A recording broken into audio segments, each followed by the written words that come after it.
So I'm sitting with my 4 horses, Siri and her kids,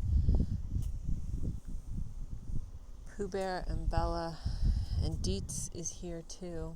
And as I went to sit down on the mounting block,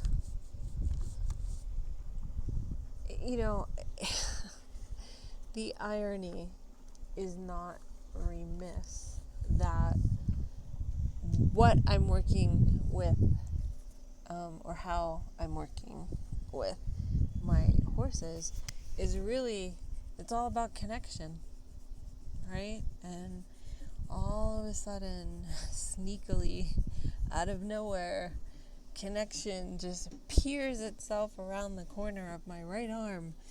And it's like, oh my gosh, like that's what I have been seeking. And the level at which they are so beautiful and pure and honest about choosing their connection with me. It just, I don't know why I wasn't able to see it before, but all of a sudden it's like the lights just went on and I was like, oh, what I'm seeking for me is connection. And as Bella, who is standing right in front of me, moves off a little bit, Dietz is standing right here. And it's going to sound so strange. Yeah, maybe it's not strange. But the connection piece and the connection that I've been seeking, and I sense that a lot of people around horses or dogs or cats seek, is the unconditionally loving aspect of self-love,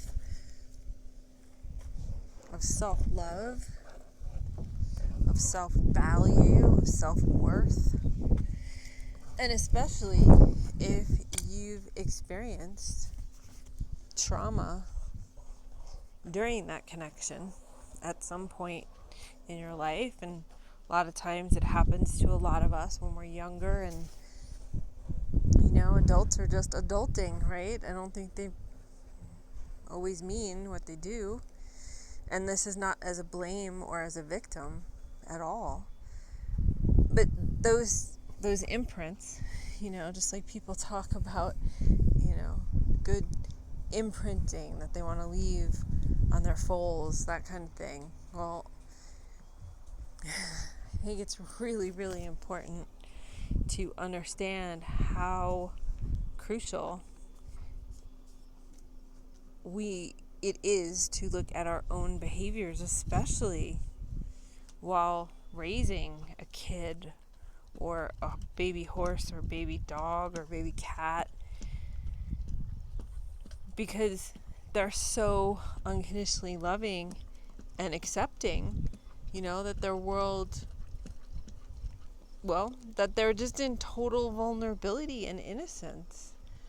And it's not on them. They're newbies to this planet, And of course there's old souls in there. But there's such a different awareness and an appreciation I have for things. And again, not as a victim, but as someone who went through a whole lot of childhood and adult trauma based on, what I experienced as a child. And then you grow up, but your trauma doesn't really grow up till you face it and you allow it to emote whatever emotions it needs to, and you allow that part of yourself to move through those spaces and be really honest and authentic about what you felt at a time that you might not have even had words for. And so being here in this space is different. A new friend, Amanda Held, who's the founder of Hooves and has a beautiful, beautiful documentary film out about the experiences that she takes veterans through as a former veteran and, PTSD survivor and, someone that was on the brink. I mean, I get it. I've been on the brink so many times. I don't think that I would have put what I went through in a category of PTSD like I would a military veteran. But I realize now it's like trauma's trauma, and especially when you're young and you don't have the words for it and hanging out with these horses. And obviously, I mean, knowing that there's telepathic communication that goes on, but there's also very physicality that goes on where I'm the only one talking. And to recognize, probably honestly and authentically, genuinely, and being really raw, it's the first time I realized, oh my God, what they provide me with. And not that I'm asking it from them or trying to take it from them whatsoever, but in our relationship, in our experience, in our time together, what they provide me with is a sense of connection, of unconditional love in myself and purity of my heart. Because they're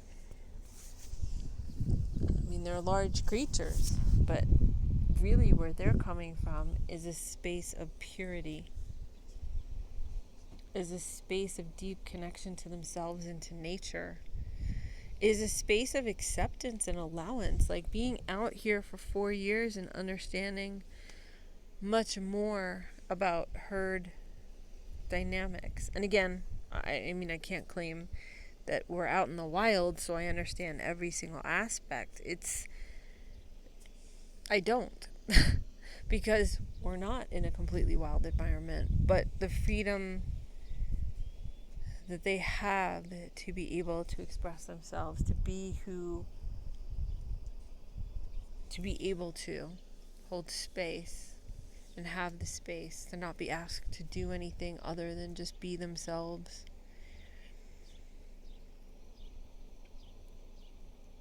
I'm just sort of chuckling to myself. I can't believe how long it took me to really understand of why I love being out here so much, why I love being around them, why I love the work that I do with animals, is because it's that connection, and assisting others in being able to have that connection, being able to understand what they need, what they're feeling.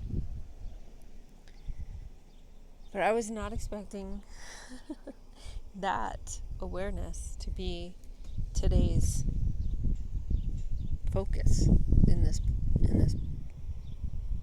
mini podcast or mini awareness session. And it's very humbling. It's very, very humbling. Because I think for so many of us that have experienced stuff where we have a hard time in understanding the most effective or efficient ways for us to process certain things that take place, it's just way easier to be around beings that just hold a large space for us and don't comment on it much. These guys do because of their consciousness, but not every horse does.